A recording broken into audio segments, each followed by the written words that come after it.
Good day mga master. Yan sa mga ka-angler na kagaya ko. Good day po. So today's video, bali mag-unbox tayo ng ating bagong fishing reel. Yan. Galing sa Ryobi Caesar. Yan, sa Caesar. Unbox natin Caesar. Bali yung model niya Dark Knight, Caesar Dark Knight 5000 series. 5000. So tignan natin kung ano yung laman. Ayan. Caesar. So bali ito, binuksan na natin ito kanina. Tinanggal na natin yung ano, yung pagkakapalot niya.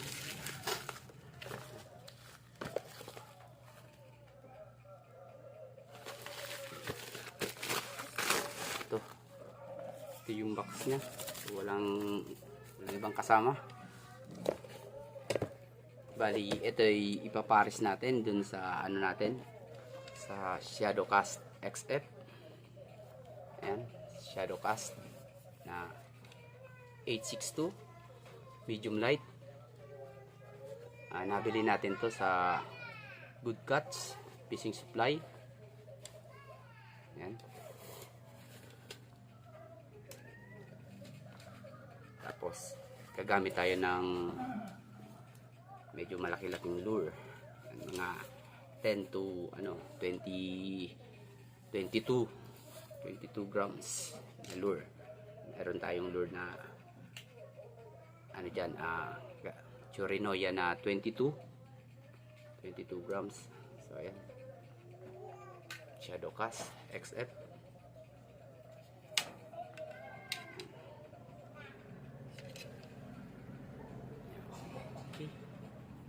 Bali, ito yung paparisan natin ng ating bagong reel. Ayan. Caesar. So yung laman niya, ito. Yung laman niya. Tapos natin. So, separate yung. Bali, itong 5000 series, power handle siya. Tapos, graphite yung ano niya para mas magaan pa rin. Ayan. Bali, pangalawang beses na nating bumili ng model ng Dark Knight galing sa Caesar. Yung isa binili natin 4000 series. Ito naman yung isa. Ito yung bago nating bili. So, bali yung laman ng box niya, yun lang. Tsaka lagayan. Isang lagayan. So, power handle siya. Ito. So, ang ganda. Magaan. Tapos, meron siyang mga waterproof rubber. Ayan sa loob. Red rubber.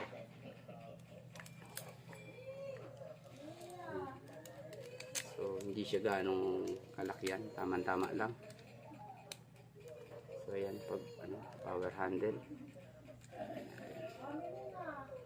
Yun. Lakpan natin. Okay. So, ito na. So, bago nating panglaban. Mga master. Ayan. Tapos, tignan natin yung loob niya. Bale, ito pala ay, max drag niya is, 30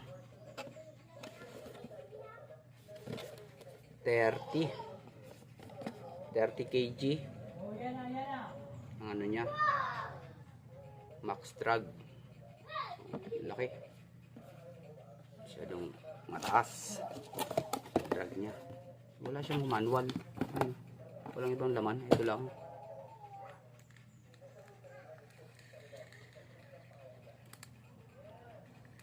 Smooth.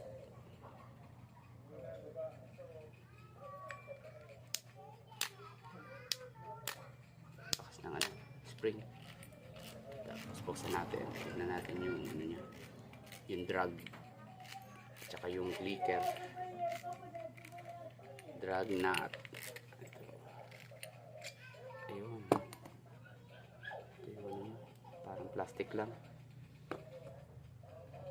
Spool nya, meron din siyang rubber anti-slip sa gitna. Tapos yung clicker nya ganito sa loob. Ito yung clicker nya. Tapos yung waterproof na rubber. Ganda. So yun yung ano nya. Sa may drag. Tapos yung spindle nya malaki. Ayan. Meron din siyang ano to, brush bushing. Ayan. Meron siyang brush bushing. Parang ito na yung pinaka spacer nya dito sa ano, mapasok dun sa loob. Okay naman, maganda. Sulit naman sa ano, sa presyo na binayad natin. So, titestingin na lang natin to. Pipid test natin. Kasama ng ating Shadowcast XF. Try nga natin ilagay. Yun.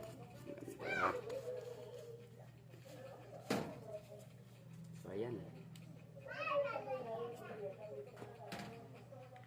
Natin to.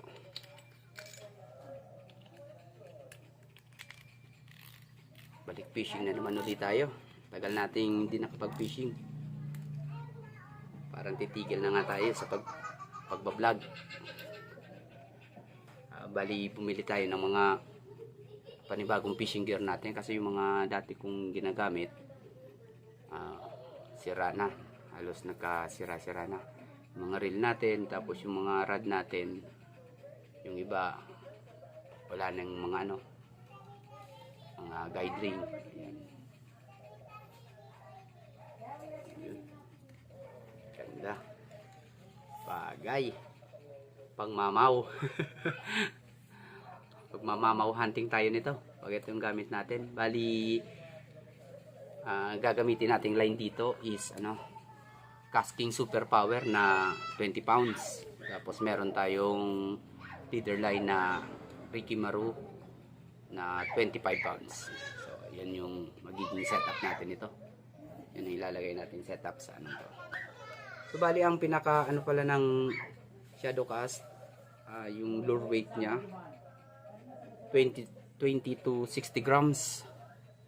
So, pwede tayong gumamit ng jig ng mga 30 grams. Tapos yung ano nya, line weight nya 12 to 20 pounds. So, sakto lang yung gagamitin natin. Sagad na natin sa 20 pounds.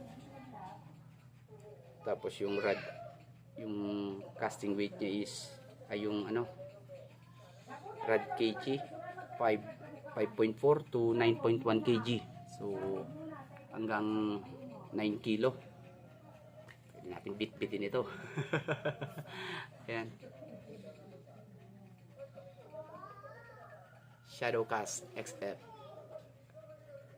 Caesar Dark Knight 5000 series. So ayan, ito yung bagong pandigma natin. Ayan. So siguro sa linggo susubukan natin to, pipil test natin, mag-rock fishing ulit tayo. Ayun, para sa mga mamaw.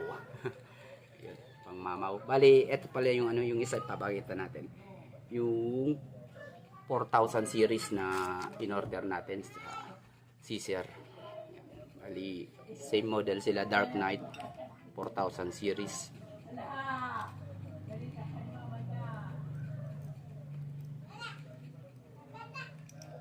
Ito yung 4000 series natin. Bali, nilagyan na natin to ng spool. Ay inispulan na natin to, mga master. Yan. So ang nilagay din natin dito is ano, ganun din, 20 pounds din. Yun yung available natin na ano, Casking Super Power. Yan. So pareho rin sila, pero yung handle nya iba naman. Yan. Ito yung handle nya. So bali ang max drag naman dito is 23 kilo. Yan. 23 kilo siya. Power handle din siya. So, ikot lang natin konti. Iyan. So, isin natin yung tali.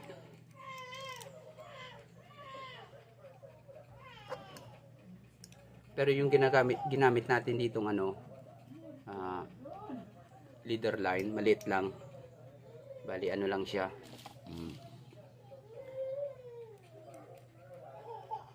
20 pounds yata yun, or 15 lb ang gamit natin ditong line. Ordinary lang.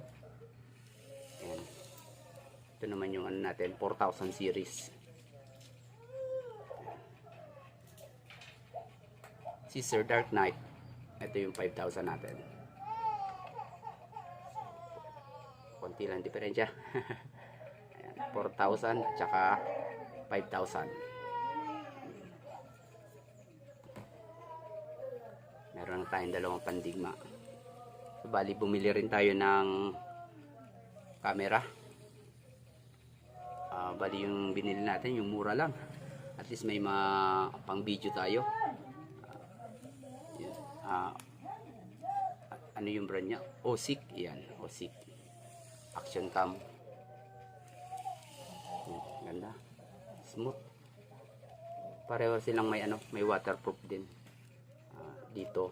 Tapos yung sa may sa loob nito, sa may clicker. Ganda, smooth. Ganda ng handle niya.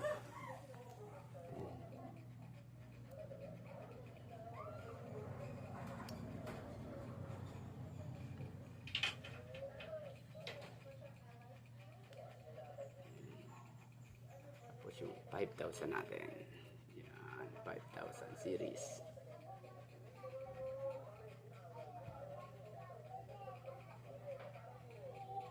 Yan.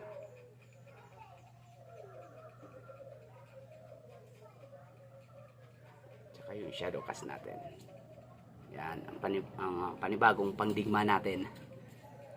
Ayan, so update ko na lang kayo sa next fishing natin na gamit natin tong natin, bagong setup. Salamat sa panonood, mga master, mga ka-angler. Thank you so much. This is Magturugang Fishing Adventure. See you on my next adventure. Thank you.